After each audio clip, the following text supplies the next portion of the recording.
Hey gang, how you doing? What's up, family? It's Jason. I promised you live around 6 o'clock. Uh, Show will be going down in a little bit. How's everybody feeling? I'll give a couple of seconds for folks to get on here because I'm going to reach out and grab my girl Danielle Savory to jump on, and we're going to chop it up with each other and with y'all for a little bit. So holla at your friends, tell them to jump on and bring their questions, things you want to know. So we'll be talking about the show. So let's see. This always goes so well bringing folks into the thing because it never. I'm lying. It's horrible. It goes badly every time. It's a painful process that somehow always ends badly. Reached out with a request to Danielle. Let's see. Trying to get her. Trying to get her on now. Let's see.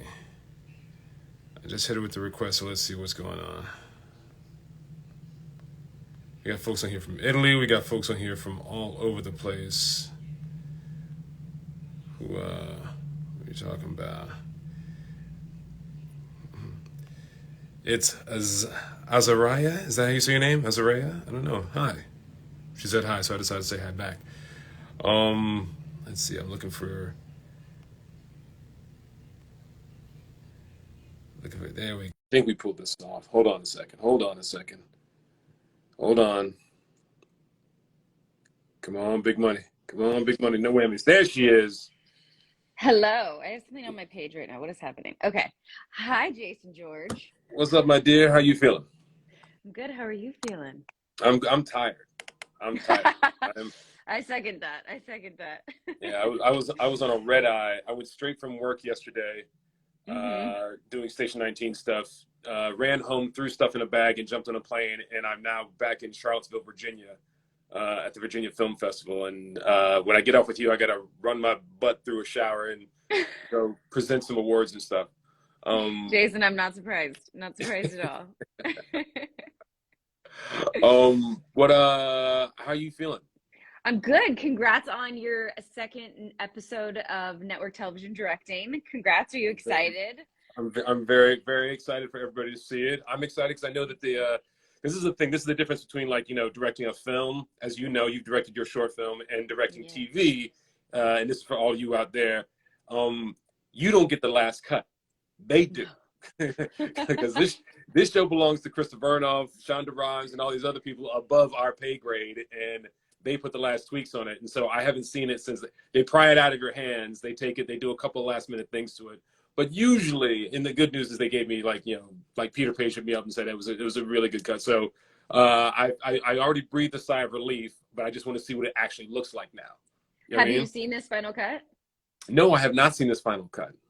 I have not seen this final cut, and I won't see it until like late tonight because, like I said, I got to run and do some stuff. So I'll be looking at it on Hulu. Even though I took over the Instagram, so I'm like, sending out just things into the night, and I have no idea where they're going. But you're directing later this season. Oh, that was a nice switch. Turn it. See what I did? See what I did? I took it off of me. I took it off of me, and I put it back on you. I was like, let's not talk about me and how nervous I was. Let's talk about you and how you feel.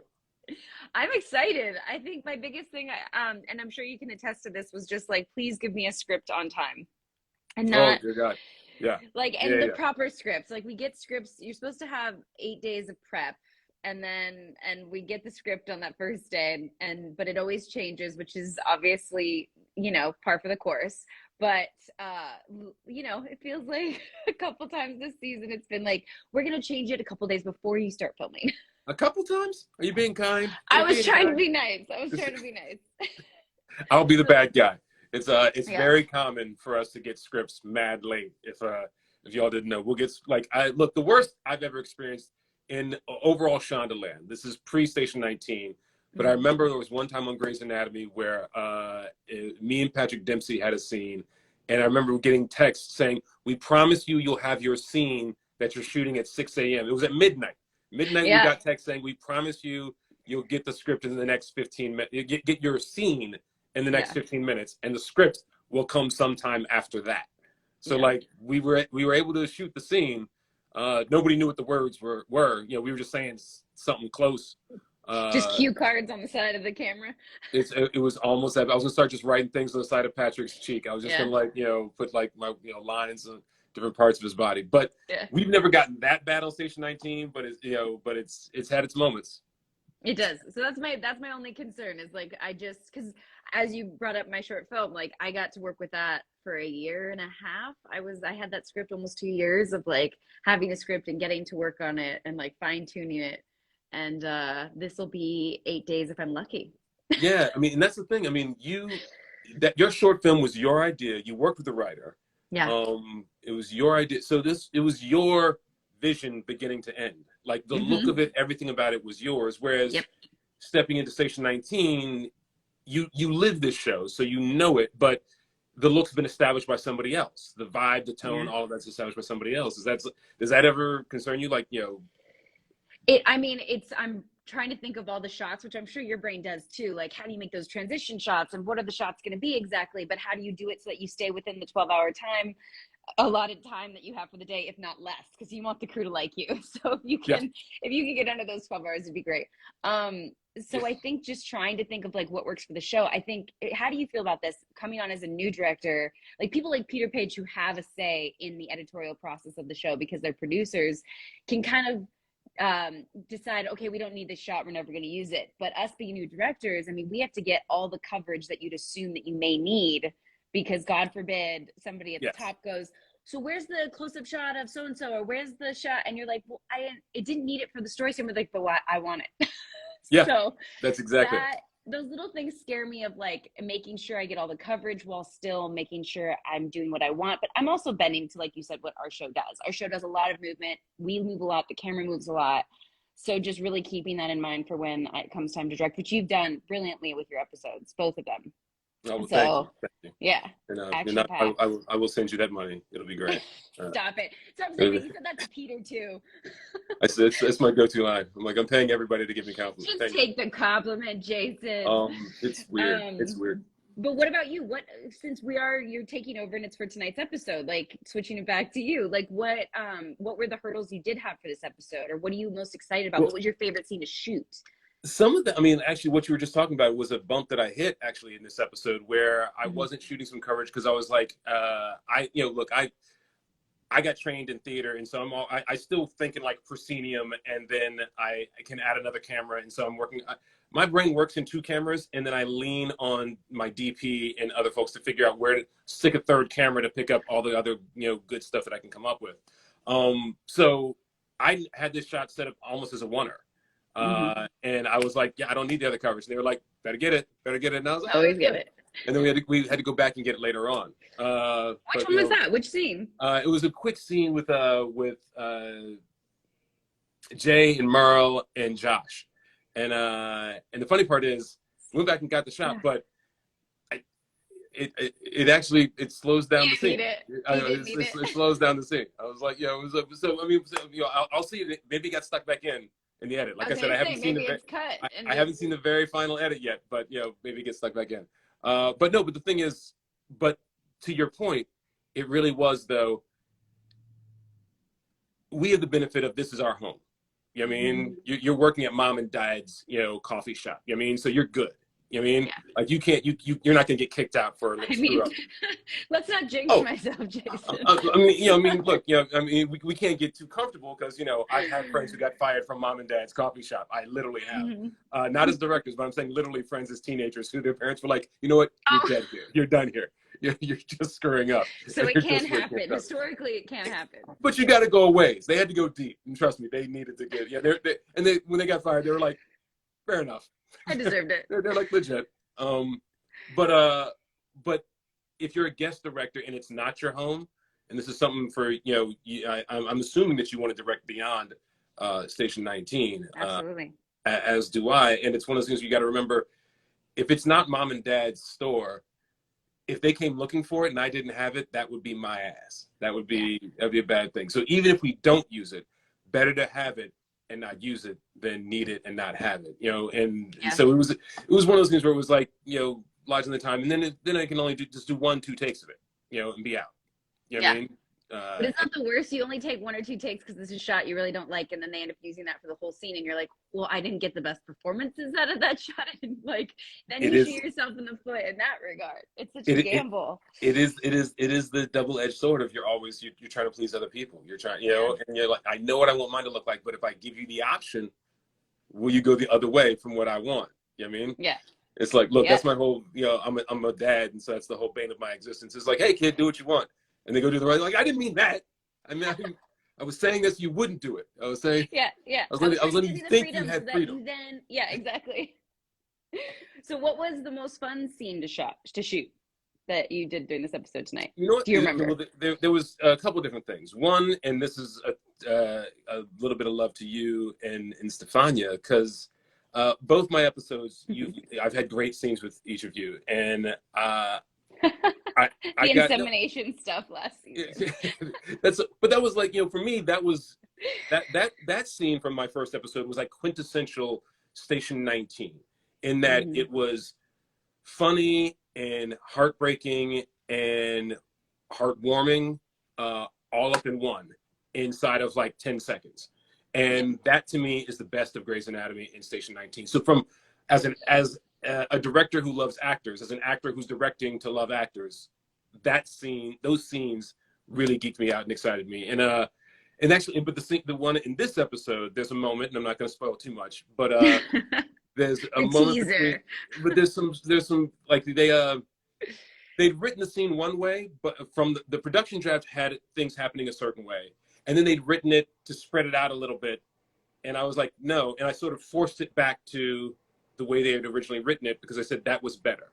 I think the writer's first instincts was better, and you and Stefania hit some really beautiful, subtle nuance. And I had a moment, and because of knowing like what you guys bring, I was able to say, we're going to let this breathe for a second. And normally our show moves all the time. And I said, I'm going to make this scene. I'm going to shoot it twice as long as I'll ever use it, and then I can cut it down. But I want it to be uncomfortably. That beautiful, uncomfortable, not uncomfortable, but exciting, uncomfortable, anticipation, uncomfortable, and y'all nailed it. Y'all destroyed it. And it was. I was gonna say, you're talking about the first scene of us, right? Of the episode. That first scene in the episode. Yeah. So you guys won't have to wait long. You'll know exactly what I'm talking about. About 5 minutes into the show, you know what I'm talking about. If that, yeah. And by the way, you're welcome. You're welcome, America. What was your favorite scene to shoot that didn't involve me and Stefania? No, but I'm not saying it just because I'm talking to you. I would say this to anybody, because you can ask Chad and Brian. Like, I was excited about that because I like had ideas for like how to make that, turn that into a thing in like Nothing Flat, and things that were exciting to me, getting into lighting, and different things like, that were, I wanted to shoot profiles, which is normally in TV, you don't do profiles. They want everybody's like, they want in here and they want their eyes. And I was like, nope, you're not going to get their eyes. You're just going to get to watch. It's like when you're at the airport, like, cause I was just on a plane and you see people way at a distance and you're not in their conversation, you can't hear anything, but you can feel what's happening between them. Yeah. I wanted to force the audience to have a little bit of that. Just a little bit of taste of that. So literally that was one that excited me. But the other one was, and this is going the other way, I just had my full, emotional moment with you. And then it's like, I want to be guy, stunts, crazy, ridiculous. How many things can I? Which one? I want, the big one. The big one, which I can't spoil. But the one that involves Boris? Boris, yeah. I can't wait to see that with all the visual effects and stuff. I feel like. It was, and I haven't seen it in with all the VFX in. What was fun was that when I saw the first edit, it was not working. Oh. and so I went back in, and it was fun because my brain, I'm a action kid. I'm love action hero movies, Jason. Just say it. You love your comic books. You love your action. There's nothing wrong with it. Not even gonna front. Not even pretend like that's not the truth. America, now you know. It's so true. I am a big dumb action. And so it was the ability to do that, and my brain was piecing together how do we turn that, and so you elongate that movement and all that kind of stuff. And so it was that was the other one that was exciting to me because it was actual action with a ton of visual effects involved in it that ideally nobody ever pays attention to. You know, and so that was something that was really, really cool. Did you shoot that at 48 frames per second? Or Oh yeah, no? we shot Okay. at 48. Some of it we shot at 60. Oh. You know, and it's also because it was like I knew that was going to be a big learning curve for me. When you go, yeah, for everybody who's listening, like sometimes when you go 48 frames per second is slow motion, but with the equipment that we have, the editing equipment, we can speed it back up to normal speed if we want to. So I can come in and out of slow motion if I want to, and we can play with it. 60 frames, you're probably more often than not jammed up at just 60. You're forced into that's the speed you're going, and you can't speed it up. And so we shot it from a bunch of different ways in a bunch of different angles and VFX, and I'm all up in the VFX people's ears. I'm going, can I get away with? Can I do blah blah blah blah blah blah blah? And they're telling me what I can and can't do. And this is the thing. This is the big thing I learned. They're like, because at first it was all explained to me as what you can and can't do, and then eventually they just kind of broke down and said, no, you can do anything. It's just how much time you have and how much money it's going to cost. I was gonna Those say, are two things. how much money are we gonna spend on VFX? Yeah. It's the oldest rule. They say it about it film, but for everyone out there, it's true of pretty much any project you're ever going to do in your life. Good, fast, cheap. Pick two of the three. That's kind of the gig. You know what I mean? If you want it to be good, if you want it to be good and you want to do it fast, it ain't gonna be cheap. You know what I mean? If you want it to be cheap and you want it to be good, it's going to take time, which means you got to plan it out. You got to really get ahead of it. And so that was one of the, you know, again, learning curve that I was like, I speak a little bit of this language, but a little bit of drinking from a fire hose, and that was a lot of fun. And it was just from a fire hose. and it was a big episode. So I was just, and also this is the one where they threw me back in. Like my first episode, they wrote me down as an actor. Oh yeah, you had some scenes in this one. Yeah, well, suddenly I had, I was like, yeah, you know what, I'm good for the acting while directing, and so we'll be fine. So don't. I said, write me down for the episode where I'm prepping, because I can't be in two places at once. I can't go look at locations and be in meetings with visual effects and with stunt coordinators if I got to be on set. So write me down for the episode where I'm prepping, but you don't got to write me down as an actor. And in this episode, they were like, yep, and they didn't write me down for either, really. So like I'm at Graves. They didn't write you down in prep either. I mean, they say they did. I was at Grey's Anatomy and Station 19 while prepping. And I was like, y'all obviously decided. We were like, oh, just throw that brother in the deep end.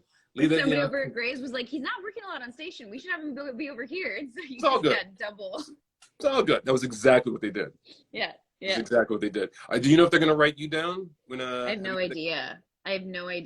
I mean, I would assume, because it's I mean, I don't want to assume anything. I'm preparing for the worst. It was good to watch you direct yourself. I'm prepared if I have to, but like, I hope they do a little bit just so I can focus on directing. Send that little to wear note. Multiple hats, Yeah, just send that little note to Stacey or Peter, because it's just, I was gonna say, just because it's been said, whether or not it'll happen or not, you never know until you get the script, which I may not get until a couple days before. So I'm open to whatever. I think it's going to be such a great learning curve because it is so different than my short film in regards to the timing, you know, but you know what, and I'm sure you can attest to this, is you're supported by 300 crew people.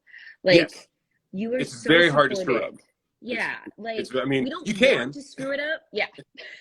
We don't want to not do a good job because we want to be able to do it again and again and again. But the beautiful thing is we are supported by so many people that are making sure we don't screw it up, that it's almost impossible to screw up. And I'm going to jinx myself by saying that.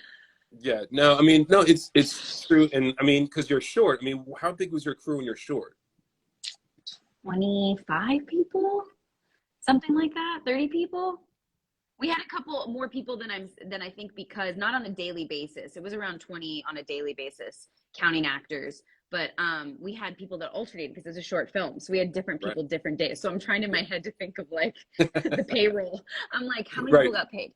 But really that alternates, because I would say we had about 20 people on set at a time, one at a time, if not a little bit less. But that included the actors, script super, like Carmen was a script supervisor, and I got a little bougie with like scripty and having a DIT on set was really a gift. And I was going to say, you actually had that's a pretty good size for a short.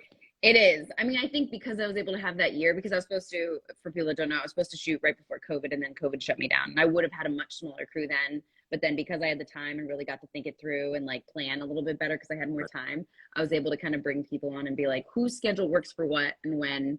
and I was able to get all the people I really wanted on the And you short. put in, and it was a beautiful product, beautiful, Thank beautiful finished you. product. And you've taken it Thanks. out to film festivals and stuff, right? Yeah, it's been a year of the film festival circuit. We were just in Dallas and won the audience award, and so it's been very exciting. Yeah, thank you, thank you. So It's dropped it. I think that's kind of we'll be ending the film festival circuit now. We got into one more festival, the SoCal Film Fest in San Diego. And then I think that'll kind of round it out, and then we'll find a home for it to live on, and then start having like actual serious conversations about the subject matter, since it's some pretty important stuff. We'll Yeah. go from there. Yeah. What about you? Are you planning on directing anything else besides TV, like in Oh, the hiatus, or besides, I should say, Station 18? in this hiatus, no. Because my family is like, if dad has a job, we're going on vacation someplace, and so and so A vacation. so Got I've got to plan it like a year and a half out. So like, yeah, but there's a couple of things that we're working on for me directing for other projects. There's other stuff in the mix that's all floating around, and you got to throw, the deal. You got 10, 12 things in the the fire. Always. It works out. I think that's what people don't realize sometimes as actors, is we are our own bosses, essentially. Like, we have agents and managers, but technically they work for us. And so we are our own bosses. So you're kind of always having to, like, think of your own projects, come up with your own stuff, really self-motivate and be proactive. Yeah. And so, yeah, and it's kind of like have 10 things going at once and hopefully something sticks. And it usually takes 10 years to make anything happen, but it looks like it happened overnight. 100%. 10 years to be an overnight success. Yep. Right. Yep. But I mean, that's true now more than it's ever been, because the technology's gotten easier. Look, we're talking on this phone right now, and I have friends who shot really dope looking, short films on their phone, with gimbals, and there's so much technology around it. You can shoot a film for very little money and make it look like 10 times as much money as you spend on it, easily 10 times as much money. And there's so many different ways to get, to distribute something. If you get something made, you could get it out there so people can see it. The question is, will they know where to find it? Yeah, but if you also in being proactive on your social media and stuff, and you yourself can advertise yourself, or brand yourself, it's like, it's a whole system if you really want to. I mean, if people out there really want to, but it's a lot of work. Yeah, the Danielle Savory School of Independent Filmmaking. There you go. Shoot it on your iPhone with some lighting equipment from Amazon. Post it on your pages. Get it out there. No, it's a lot of. I'm excited, and we're not talking about me anymore. I'm excited to see your episode tonight. I'm excited for everyone to see your episode tonight. I'm so excited for you as a director, and to see what comes of your directing and acting career, and whatever else you have in the works. It'll be dope. It'll be good. As soon as I'm waiting to hear about all that stuff. I'm looking to see if anybody's got any questions or anything like that. If folks have any questions for me, for Danielle, about Station 19, give a shout. There's a truckload of things here, but I'm trying to scroll through and see. There's a lot of love. It's more hearts than I can count popping up. Question about where we shot, which I think is kind of interesting, because you brought up location, because you scout locations, and scouting locations means we go around and look for like the locations that we're filming at. And you chose Anheuser-Busch, which is the beer company Bud Light. Yeah. I mean, For those that don't know, that's where we shot. Yeah, when you see the episode, it doesn't look like, when you know it's a beer factory, you go, oh, but it looks like a complete nutter. And part of it was there's only so many places in the metropolitan Los Angeles area that looks like what we were trying to establish that you can actually get into. So when we were there, we found out like tons and tons of films and shows have shot at Anheuser-Busch. Really? Because it has which ones? Because it has an industrial look to it. You get there and you can't get around like, oh, they have chemicals here. And they don't have chemicals. They're making beer. I mean, I guess it's technically chemicals. It's like water and hops and but you're bringing that up because the episode tonight deals with chemicals without giving anything away. Yes, they are at an industrial place that deals with chemicals, and so But I'm excited for folks to see it, because I feel like almost every one of the regulars on the show had a great acting moment that was like on the page that I knew, and was excited to finally get to work with that actor on that moment. Everybody had something that was going to pop off, and for most everybody. And so that's so it spreads the love around a little bit, which makes it a lot of fun. What do you feel like your strong suit is as a director? Like, what did you say is your strongest thing you bring to the table, and the weakest thing, I guess you could say, or the thing you feel you need to work on more? My weakest thing probably is time management in general. Something I need to work on better in my life in general. I'm always convinced I can pack it all in. We'll make it all work. Yeah. It'll be great. We'll get it all in. I'm not surprised by that, Jason. Where in the world are you again right now? I'm at the Virginia Film Festival. So if you're in Charlottesville, come hang out. For me, I mean, I don't know if I'm working with the actors and I don't know that I'm a say it, great, Jason. No, I'm saying I don't know that I'm a great, because no, I'm saying I'm trying to make a nuanced point here. I don't know that I'm great in terms of the directing actors, but I think I'm very good at because so often, you know this, as an actor, the director needs you to get here by this line, and it's just a perfunctory, like literally, I don't give a crap how you do it, I don't give a damn, just I need you here by this line. But I think I'm pretty good at finding a way to translate between really perfunctory stuff that I need as a director or for the visual, and giving a motivation and a real reason why the character is going to get there and have that happen, and connecting those dots a little bit. Which is kind of like, you know, as actors, we have this like gene that tries to make you director proof, because the director will say what they need, and you got to figure out what it is the director will say what they want, and you figure out what the director really needs.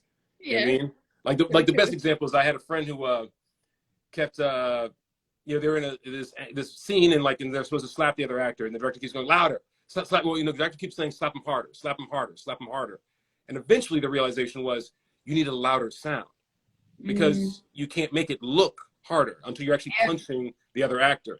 But if you found where that good sound is, then it sounds really painful and it sounds crazy. And it's like, oh, so don't actually slap your scene partner harder.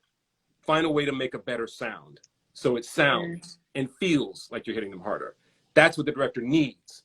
But they're saying what they want is a harder slap. And you're like, you don't need a harder slap. You need to feel it more. So let me figure out how to give you that. But that's great. But now you're switching, you're turning the tables, and now you are the director instead of the actor. And so do you feel like you're able to accomplish that? Or do you feel like you're doing just like what other directors are doing by saying, no, I need a harder slap?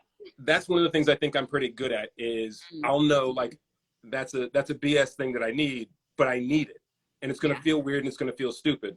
But here's the play, or explaining it in a way that, like, because sometimes you just directors find a way to say it all in actors speak in the way they think they want to talk to actors, and we'll go, so you want it faster? Yeah, that happened time. Yep. Yeah, and and so knowing when to say, I just need just pace it up. You know what I mean? And just say it simply, or when like literally that's going to butt up against them to speed up this moment, because. And the reality is almost always, like, I remember there's this one scene that as an actor I was shooting, or it was actually when Dean died, when Dean Miller died. And I remember a scene with me and Chandra at Grey's, and it was in the Grey's episode, and directors came over and just wanted me to pace it up. And it felt like the wrong thing to do at the moment, because you want to be, we're actors, we want to wallow in the emotions of it and everything like that. And then I realized, the adrenaline of having pounded on my friend's chest for that long, praying for, that doesn't go away the instant that he's passed. That adrenaline and that speed. And suddenly I was able to pace the whole thing up and still have it be every bit as emotional. And in fact, it was more emotional because it was paced up. There was no chance to think about it. It was just falling out of me. And it's just like kind of like the way you've got it in your head as an actor. Oftentimes, that third eye of the directors, the whole reason why the director's there, is a useful one. Yeah. It's so smart, and it's so true. Usually emotional scenes, the instinct is always to go so slow. And the truth is, if you speed it up, the emotion usually comes more naturally and organically and real, because in real life, you're not thinking like, oh, I'm about to cry or oh, I'm emotional. You're just feeling it and saying it and living in it. And so 100%. We do that as actors. Yeah, usually actors want to slow it down because that lets us kind of get a little bit more control of it as an actor, but we should actually be out of control. Yeah. I mean, the character should be out of control. So you've got to trust yourself as an actor that you know what you're doing and roll with it. Isn't that always what it is? Practice and learn all these techniques and how to do things and everything. And then when they say action, forget it all. And then just throw it right out the window. Yep. That's the good stuff. That's the good stuff. Well, Do you've you been feel doing like this that for with a minute. directing? Or do you like no, directing is the exact opposite. Like you learn all the things and you need to use all the things. There's no throwing anything outside the window. No, you're definitely using them. You're definitely using them. And I Yeah. think you're using them as an actor. I mean, I think the difference is, as an actor, you use them, but you can't think about them while you're using them. You know what I mean? It's like if if anybody's like plays a sport, if you're, you practice mechanically, very thoughtfully, your tennis swing, your batting swing, your, your basketball shot, whatever it is, really mechanically and painfully to where it's like annoying. And then as soon as you're in the game, you gotta just think, just don't think, just do. And that's exactly what we do as actors. Directing is coaching. Mm. It's when they're out there That's a great doing way to it. put it. You've thought all about it. You thought all about it in mechanical, and you're still thinking more than the actor is. But I'm at the monitor watching, and I'm in the scene. I'm in the scene with you, and so I mean, I'd been interested to hear how you was for you as in the short when you were watching actors saying words that came out of your brain. Were you in it with them, or were you clinically watching it, or are you emoting in the scene with them? It was a little bit of both. I was definitely in it with them, but also thinking about it clinically. There were some, I mean, I think, as you know, it's a pretty dark short film. So there's some scenes that I just was in it because I was like, this is hard to watch. Like, they were hard to direct. And I was like, okay, I've got to focus on what I need. And I had to kind of switch my brain and think clinically, like, am I getting the shots I need to tell the story? Because I'm getting wrapped up in the emotional aspect of this, and I need to make sure I have the shots I need. I guess my brain thinks about it more clinically because you have to keep in check what it is you need and what it is you visualized, but also like let go of, which I'm sure you can attest to this, of let go of what I did plan. Like there were things that me and Tia Napolitano, the writer that wrote it with me, like we came up with how we wanted things to look, and me and the DP Andy, and we had an idea, but then when it came time to direct it, I had to let go and also go a little bit with, even though I was there to coach the actor into how I wanted it to be played, if she was doing something that I didn't think of and that was coming out so beautiful and natural and organic, then I also had to go with it. So I had to, I feel like the answer is all of it at the same time. Like I had to think clinically, but I also was really in the emotion with her while she was doing it, because if I wasn't, I would have been too set on like, I need these shots, instead of really just kind of leaning into the fact that like she was giving such beautiful performance that may not have been accurate exactly what was on the page, but resonates so much more because it's real. Is that a very long-winded answer to that question? Who are you talking to? Are you saying you give long-winded answers, Jason? Is that what you're saying? I don't do sound bites. It's not my jam. Like that's an editor's problem somewhere, something. Edit together the little piece. I guess that's what you don't get on Instagram Lives. The whole thing is there. But yeah, I'm excited for tonight, though. What were you gonna say? Oh, I was just going to say about tonight, Lena GVL, or I'm not sure if I got it right, asked the question. That's a perfect lead into the thing. She said, can we have 3 words to describe tonight's episode? I will let you go first. Mine are more like giving hints, which is really weird. Like you'll get these on the edge. Acidic. Would it be acidic? No. Acidic, yeah, that'll work. That's a clever one. That's a clever one. Is that a clever one? Okay. That's a clever one. And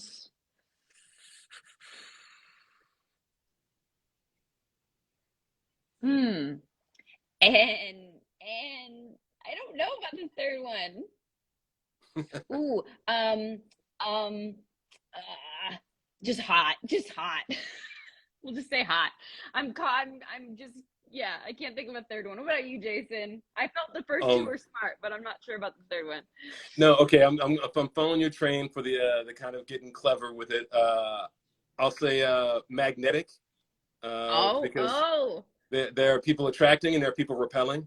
That's a good one. That's what I should have done instead of hot. And then see, together we form a perfect brain.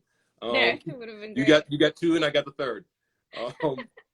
And then all my other ones are like super lame because you took better ones.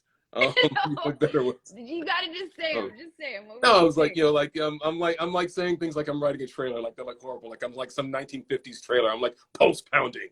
Yes, and please do them in the it's voice, Jason. no. Oh, but I will say this. I will say this. Um there's an actor on tonight's show, Patrick Cage, that I'll throw out, and I'll post a thing about him after folks are introduced to him, who gives a stupid performance, gives a sick performance, a fantastic performance, and in real life was going through some things, personal things that week, and just amazed me. So he and I connected on another level. So there's a whole. I'm trying to find a way to say this in short term, because it was both behind the camera and with the characters on camera, that you can have a deep connection with somebody in moments, if you just let yourself, and if the circumstances allow for it. So that was happening behind the camera, and with the characters on camera, and so it was really kind of profound and beautiful at the same time. It was dope. Connected is the wrong, deep connections. Yeah, it's that makes sense. That's a good one. That'd be that. Yeah, I think that's a great one. The 3 words is always hard unless you have like time to think about it, you know? Like I don't even know how I got those first 2, because I was like, wait. But good on you though. Good on you though. You came some good, thanks, good Jason. stuff. Thanks, Jason. Good stuff. Under pressure. You came strong. I'm trying to see, would you see any other questions that might be about tonight? Let me see what else. Wow, suddenly hitting a blank. Nothing else is coming up. I'm just stopping on. They're asking Jason when you come into Grays. I am on Grays very soon. Actually, I'm trying to remember what episode's airing now and when. I'm shooting at Grays literally next week. I have some really fun stuff. The script, we did the table read the other day, and it was. And you're on this episode of Grays too, right? Am I wrong? No, okay, I'm mistaken. But I had a really fun. Maybe you know something I don't. Yeah. Trust me, I know nothing you don't know. But there's a really great scene in an episode coming up that you all won't see for a while. But it's what, March of next year? I'm sure. It's at Gray's. It's Ben, Bailey, Owen, and Teddy, and it's a lot of. I'm really looking forward to it because it's some of my favorite people on the planet, and shooting it will be a stupid fun, like laugh all day, and the scene is both, again, typical Gray's Station 19. It's funny, relatable, and at the same time, not heartbreaking necessarily, but emotional. I would say heartbreaking is I'm on season 8, episode 12, I think, right now. Because for people that don't know, I'm watching Grey's Anatomy from the beginning, because I never watched it before. Which you're now becoming very, very present in season 8. But that show, like almost every episode, makes me cry. And I'm not sure if our show does that to people, because we kind of can't see it as much as I think fans can, or audience members can, because we're in it. We're immune to it now. Yeah. But like Grey's Anatomy, man, I was watching an episode and I was just, I was like, oh my God, this episode. And I think they do it every episode, and they've continued to do it for 19 years. I think it's the trick. Like, get the audience to cry and you've got them. It became a joke at table reads at Gray's. We'd be sitting there, and then it hit the spot, and you'd hear people start to tear up, and literally, and whenever it was one of the dudes, like I remember one time, literally me personally, I just went, motherfuckers.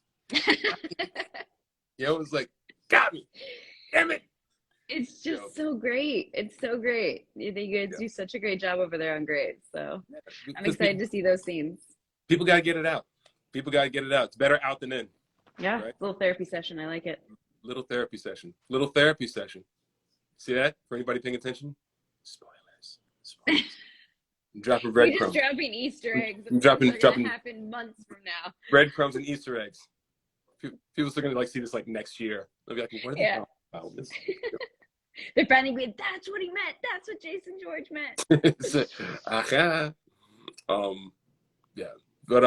But listen, I'm gonna jump and let you go because I gotta run through a Because you have shot, a million things to do. run to a thing. Yeah, and my son he just ignored me completely and just went and started doing his own thing. Because Yeah. my son came down to meet me for the film festival because he's my fellow cinephile in the house. Because I love a good indie film, but he takes me deep into foreign films, like more than I would go normally. Like I'll be deep in indie films all day. Of course, I'm a big action and and I also love a good romantic comedy, but more mainstream stuff. But I love a good independent film. But he'll take me into like foreign films. So we're seeing a couple of different Korean films while we're here, and some other stuff. Are they in the festival, or you're just in seeing them? in the festival, yeah. Wow. Yeah, the Virginia Film Festival is super dope. It's because it's attached to a university, so you got people from all over the world here anyway. It's a spot, like I'm, Jonathan Majors, from who's coming up in Creed, and we have a lot of mutual friends. We've never actually met, but we have one of my dear friends has been his trainer for Creed. My friend was a former bodybuilder, and is still like one of the most in shape physical specimens I've ever seen in my life. He's the guy who like wakes up in the morning and goes, "Oh, it's today the Element Marathon? I think I'll run it," and then he does. It's annoying. It's like he's genuinely, and he trained Jonathan for this, so for Creed 3, and is still working with him. So but these films, they have like mainstream stuff and they have all sorts of indie and foreign stuff. So we're gonna get our subtitles on and get some Eastern European stuff on, some Korean stuff on, as well as a couple of mainstream flicks. You cut out for a little bit, but I think I got the gist of what you were saying, and I'm excited for you. I love film festivals. They bring so many films to the forefront that you never would have seen otherwise. So I'm excited. I'm excited to hear what they are, and then that's when people can then recommend them, and then you can find them, but it's impossible to almost stumble upon them. You have to see them at festivals. So I'm excited for you. That'll be fun. Well, I'll bring back a list on Monday. Please, bring back a list on Monday. We'll trade up, and everybody out there, if there's a film festival anywhere in like a 50-mile radius of your home, or an hour or two drive, it's worth it, because film festivals are where you get around people who actually like watching interesting off the beaten path stuff. And they're so good. There's so many good films out there that never really get the attention they deserve. So so many that's gonna be a blast. Yeah. All right, darling. Fun. I love you. Love you too. Bye, Jason. Peace. All right, bye everybody. Bye. I'll shut this off.